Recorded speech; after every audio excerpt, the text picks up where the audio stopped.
Right. Uh, Welcome to Pasadena, the beautiful sun ready for the Rose Bowl parade coming up before too long. It's a great day to be in Pasadena, and our host, Dr. Roddiger and Shirley Cox.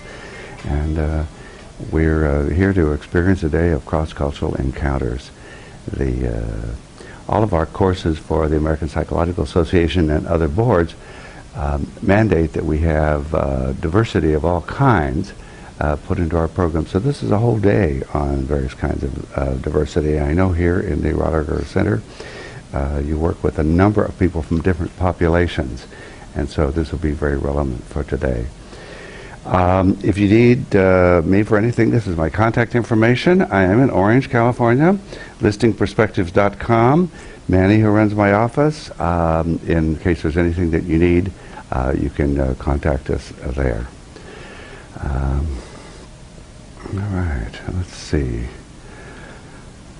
The first bridge is one you recognize, okay, from the Golden Gate Bridge, and this pictures are going to be taken from on top of one of the towers, looking down through the fog, watching the traffic.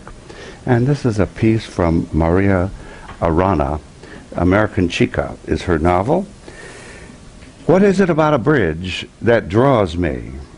Perhaps it's the way it arches up. It launches out, leaps for new ground. Perhaps it's the way even the most modest and Andean bridge, woven from acier, a slim ladder of slats, can swing out over an abyss, defying nature's will to divide. Even a vine, thrown from one cliff to another, is a miracle. It connects points that simply might never have touched. Perhaps it's simply that a bridge depends on two sides to support it. That is, a bridge is a promise, a commitment to two. I love to walk on a bridge and feel that split second when I'm neither here nor there, when I'm between going and coming, when I'm God's being in transit, suspended between ground and ground. And so the theme of today is going to be bridging cultures, bridging between different cultures. And on the one hand, we're going to be talking about bridging ethnic groups, bridging racial groups, bridging national groups. But by the time we finally study culture, we become aware that each one of us has our own culture. Not just our background culture, but our family culture, our personal culture.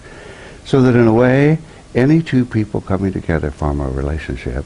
We have two different cultures meeting. And how do we find a way to interact with each other's culture? So today it'll be bridging between two.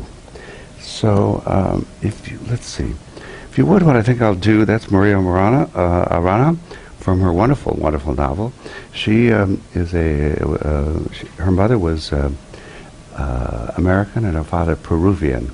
And so she wrote about what it was like to be from two cultures.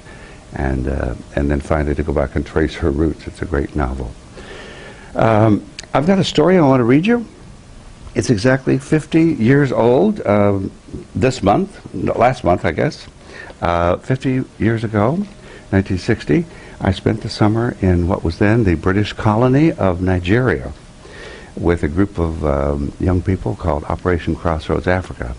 It was an experience that changed my life, being way back I was up in the village of Awawamama, 3 hours by dugout canoe, way into the Salva, way into the jungle, the bush country of Nigeria, in the region that later became called Biafra.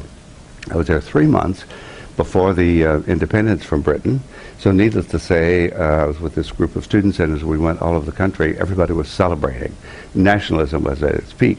And unfortunately, right after that, we had quite a bloodshed after the British pulled out.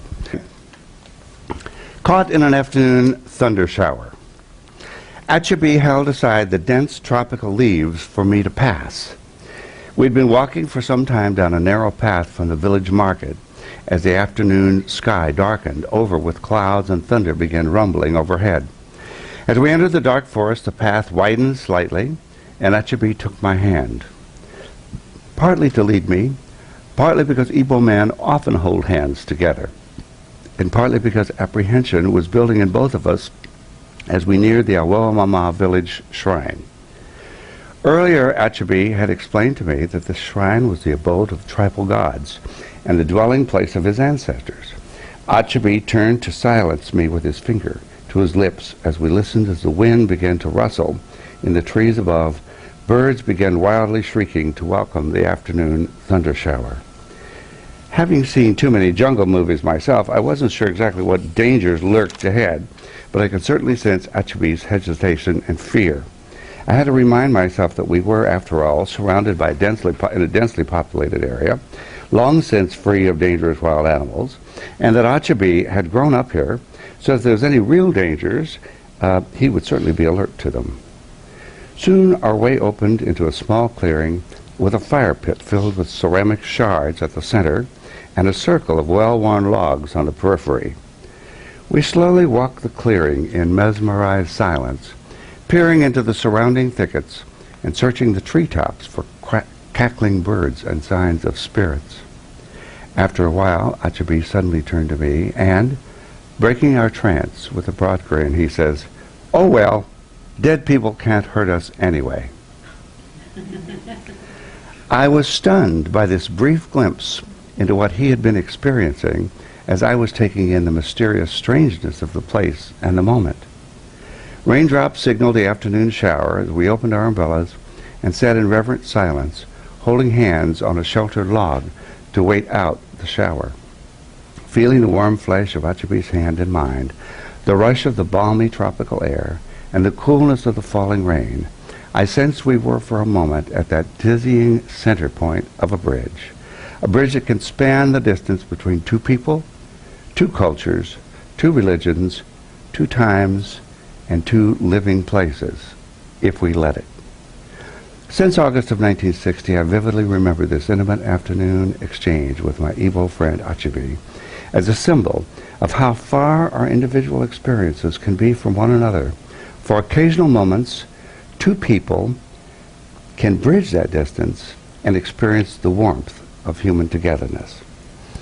And so I think today, as we go through, you're all therapists in your practicing your various offices and your various experiences, and I think that each hour of each day someone comes in and we have the challenge of how are we going to put out our side of the bridge, and how are we going to create an atmosphere so that whoever's with us can put out her or his side of the bridge, and then in that dizzy moment of meeting form a relationship that spans that huge gap.